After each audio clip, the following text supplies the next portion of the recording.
शहीद हेमू कालानी की शताब्दी पर जनजागरण यात्रा निकाली गई। प्रशासन की नींद नहीं खुल रही, हो रहे खूनी गुटों के बीच संघर्ष। नुक्कड़ नाटक व टीकाकरण जागरूकता कार्यक्रम समुदाय के साथ आयोजित किया गया। 20 सूत्री कार्यक्रमों में गरीबों का हुआ उत्थान, विशेष प्रयास करने की जरूरत, डॉक्टर चंद्रभान। फ्लैगशिप योजनाओं का मिले जरूरतमंदों को लाभ। जिला स्तरीय आधार मॉनिटरिंग कमेटी की बैठक, 10 साल पुराना है आधार कार्ड तो कराएं अपडेट। किशन घाट व जेठवाई में किए विधिक साक्षर शिविर आयोजित, विद्यार्थियों को किया विधिक जानकारियों से लाभान्वित। ये थे अब तक की खास खबरें और आप देख रहे हैं डेजर्ट स्टॉर्म न्यूज। मैं हूं योगिता सोनी और अब खबरें विस्तार से। शहीद हेमू कालानी की शताब्दी पर जन जागरण यात्रा निकाली गई। भारतीय सिंधु सभा राजस्थान द्वारा 17 दिसंबर से 17 जनवरी तक जन जागरण रथ यात्रा का आयोजन किया गया है। आज जन जागरण रथ यात्रा को जैसलमेर के हनुमान चौराहे से शहर के मुख्य मार्गों गांधी चौक, सदर बाजार, गोपाल चौक, गढ़ीसर चौराहा होते हुए सिंधु भवन, मां भारती हेमू कालानी की तस्वीरों के आगे दीप प्रज्वलित कर उनके जीवन के बारे में बताया गया। यात्रा में झांकियां, महिलाएं, बच्चे शामिल थे। लोगों ने जगह जगह पर यात्रा का पुष्प वर्षा कर स्वागत किया। प्रशासन की नींद नहीं खुल रही, हो रहे खूनी गुटों के बीच संघर्ष। आज रामदेवरा में दो गुटों के बीच हुए खूनी संघर्ष में दोनों गुटों को भारी चोटें लगी है और दोनों गुटों में महिलाएं और पुरुष में जमकर लाठी, डंडे और कुल्हाड़ियों से हुई बड़ी मारपीट के बाद दोनों गुट पहुंचे राजकीय हॉस्पिटल रामदेवरा, जहां पर चिकित्सकों द्वारा दोनों की औपचारिक उपचार कर दोनों पार्टियों को रेफर किया गया है जोधपुर, जिसमें 2 महिलाओं को गंभीर हालत को देखते हुए उन्हें जोधपुर रेफर किया गया। बाकी सभी को पोखरण रेफर कर दिया गया। सरकारी जमीन को लेकर हुआ बड़ा हादसा गनीमत रही कि किसी को जनहानि नहीं हुई। यह जमीन आबादी और रेवेन्यू की जमीन होने के कारण प्रशासन की अनदेखी के कारण आज इतना बड़ा हादसा हुआ। इसको देखते हुए प्रशासन को जल्द कार्रवाई कर जमीन का खुलासा करके दोनों पार्टियों को बताना चाहिए कि जो जमीन है वह जमीन अगर सरकारी है तो सभी ग्रामीणों को भी इतना ही भविष्य में भी ऐसी ही खूनी संघर्ष की घटनाएं न हो सके। पुलिस प्रशासन ने मौके पर पहुंचकर मौके से अपनी रिपोर्ट तैयार कर जमीन को फिलहाल जमीन पुलिस प्रशासन की देखरेख में है। प्रशासन के आदेश के बाद भी कुछ निर्णय लिया जाएगा। नुक्कड़ नाटक व टीकाकरण जागरूकता कार्यक्रम समुदाय के साथ आयोजित किया गया। धारा संस्थान व स्वास्थ्य विभाग के सानिध्य में दिनांक 22 दिसंबर 2022 को फतेहगढ़ सामुदायिक स्वास्थ्य केंद्र पर नुक्कड़ नाटक टीम द्वारा CHC के डॉक्टर प्रतिम जांगीर व धारा संस्थान के जिला समन्वयक के नेतृत्व में कोविड टीकाकरण जागरूकता कार्यक्रम समुदाय के साथ आयोजित किया गया।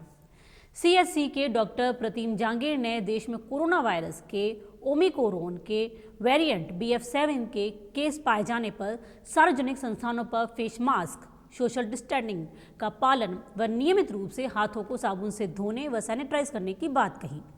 यदि बुखार, कफ, गले में खराश या लूज मोशन हो तो डॉक्टर से संपर्क करें। नर्सिंग कर्मी ने कहा कि यदि आपका कोरोना का कोई डोज बच गया हो तो उसे लगवाएं और सरकारी गाइडलाइन का पालन करें।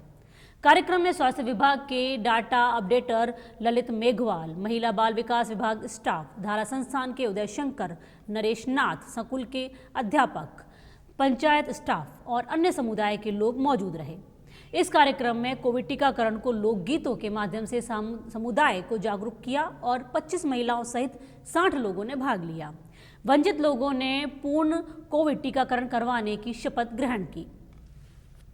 20 सूत्री कार्यक्रम में गरीबों का हुआ उत्थान, विशेष प्रयास करने की जरूरत, डॉक्टर चंद्रभान। फ्लैगशिप योजनाओं का मिले जरूरतमंदों को लाभ।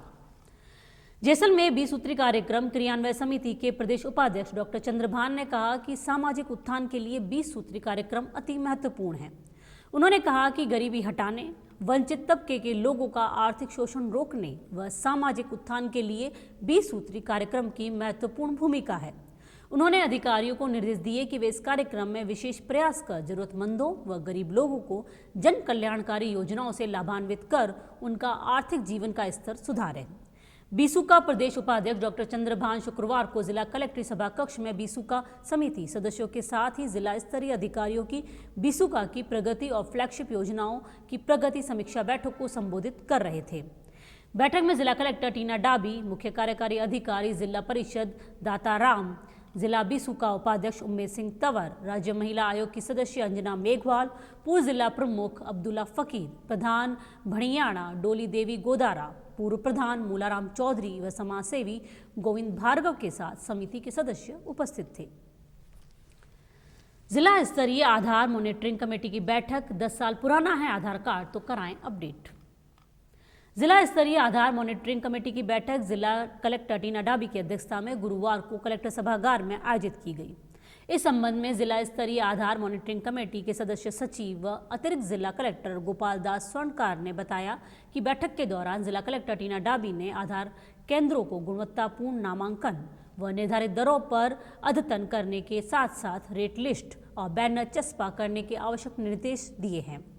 बैठक के अवसर पर जिले के संचालित रजिस्ट्रार और आधार केंद्रों की समीक्षा, बाल आधार नामांकन के गति लाने, जिला मुख्यालय पर आधार सेवा केंद्र स्थापित करने, शिक्षा विभाग की ओर से ऑपरेट नियुक्त कर स्कूलों में शिविर आयोजित करने से संबंधित चर्चा की गई। बाल आधार नामांकन हेतु महिला व बाल विकास विभाग को प्रदत्त टैबलेट के उपयोग व ऑपरेटर सक्रियण पर चर्चा व समीक्षा की गई। किशनघाट व जेठवाई में किए विधिक साक्षरता शिविर आयोजित, विद्यार्थियों को किया विधिक जानकारियों से लाभान्वित। जिला विधिक सेवा प्राधिकरण द्वारा जिला व सेशन न्यायाधीश रविंद्र कुमार के निर्देशन में राजकीय उच्च माध्यमिक विद्यालय किशनघाट व जेठवाई में सचिव सुनील कुमार विश्नोई द्वारा विधिक जागरूकता शिविरों का आयोजन कर विद्यार्थियों को विधिक जानकारियां प्रदान की गई। शिविरों का प्रारंभ राष्ट्रीय विधिक सेवा प्राधिकरण की थीम सॉन्ग एक मुट्ठी आसमां प्रदर्शित कर किया गया। सचिव जिला विधिक सेवा प्राधिकरण जैसलमेर ने बताया कि बालकों के सर्वांगीण विकास के लिए भारत के संविधान और कानूनों में उन्हें कई महत्वपूर्ण अधिकार प्रदान किए गए हैं और उनके हितों का संरक्षण प्रदान किया गया है। उन्होंने विधिक जानकारियां प्रदान करते हुए बताया कि 6 से 14 वर्ष के प्रत्येक बालक को निःशुल्क व अनिवार्य शिक्षा प्राप्त करने का अधिकार है। 14 वर्ष से कम आयु के बालकों को कारखानों, खानों या अन्य जोखिम भरे कार्यों में नियोजित नहीं किया जा सकता। बालकों के लिए एक विशेष कानून किशोर न्याय अधिनियम बनाया गया है। इस अधिनियम के अंतर्गत बालकों को अपराधी नहीं कहकर अपचारी बालक या विधि के संघर्ष रहित किशोर की संज्ञा दी गई है। आज के बुलेटिन में फिलहाल इतना ही। नमस्कार।